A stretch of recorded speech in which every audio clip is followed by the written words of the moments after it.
Did you know that this has as much sugar in it as half a can of soda? Did you? Bet you didn't. Bet you thought, that's yogurt. Yogurt's healthy. I'll eat yogurt and be healthy. No. You know, because girls eat yogurt, right? Girl on the Train. That's our segue.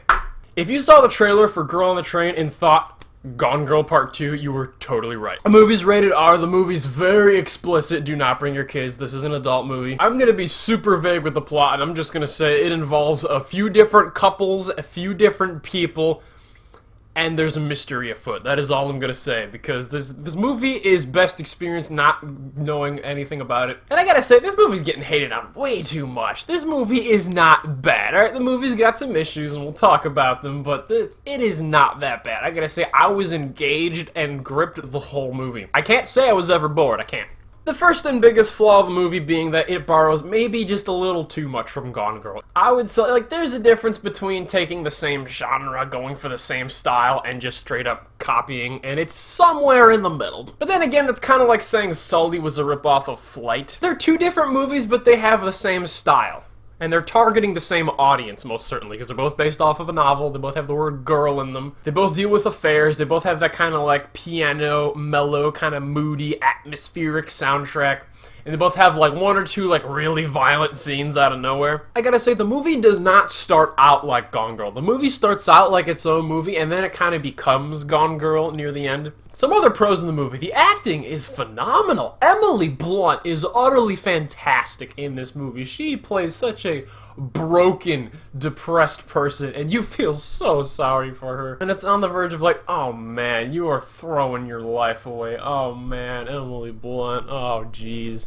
I thought she did a very good job, and she had a very interesting character. Luke Evans plays a guy.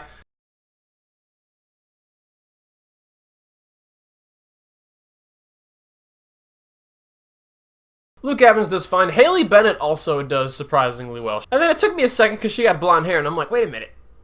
Is that Rebecca Ferguson? And I'm like, okay, I like this movie now. Because you know me, I'm a fan of Hottie McHotterness. Though she's got some pretty tough competition with Haley Bennett also in the movie. A lot of attractive and also good actresses in the movie. I'd say the only actor that kind of goes is the therapist guy. He was a generic foreign guy with a beard. He had no personality whatsoever. Something that was weird though is the runtime. Like I said, I was never bored. But after the movie, if you had asked me how long the movie was without me knowing, I would have said 2.5 hours. And it was 100 minutes. And that's kind of a problem. I'm like, what?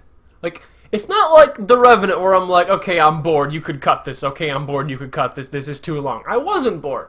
But it felt really long, and maybe that's just because it has a lot of confusing time, like a lot of confusing time dunks. That's another problem. The movie goes to the past, and obviously this kind of movie has to be told out of chronological order so that you can reveal things to the audience when you want to. But it does a very bad job of telling you, this is the past, now this is the future, and it gets confusing. It was so weird, because I enjoyed the movie a lot, but I felt like I was here for longer than 100 minutes. The reveal in the finale of the movie is a little underwhelming. Like, it builds to something, like, the build was way better. Like, I was fascinated by the story we're getting and these characters and what's happening to them and where this is going, but where it ended up going, I'm like, alright, I saw that. I did see the twist coming. There are some pretty bad plot holes. It's like, you'd think by the 800th or 900th time crazy Emily Blunt shows up to your house, you get a restraining order. You know what that is, right? Have the people in this movie heard of a restraining order? And it's like, did you really just chuck a phone full of evidence into the lake? Really? And the ending was a little disappointing, but the acting was very good, and it's a very smoothly shot and a very well-directed movie on the whole, and I would still say it gets way too much hate. And I would be lying if I said the movie didn't get really, really successfully emotional at times. And then the violent scenes, you know, there's the one violent scene, like, it was, like, successfully, Now I'm gonna give Girl on the Train a 7 out of 10.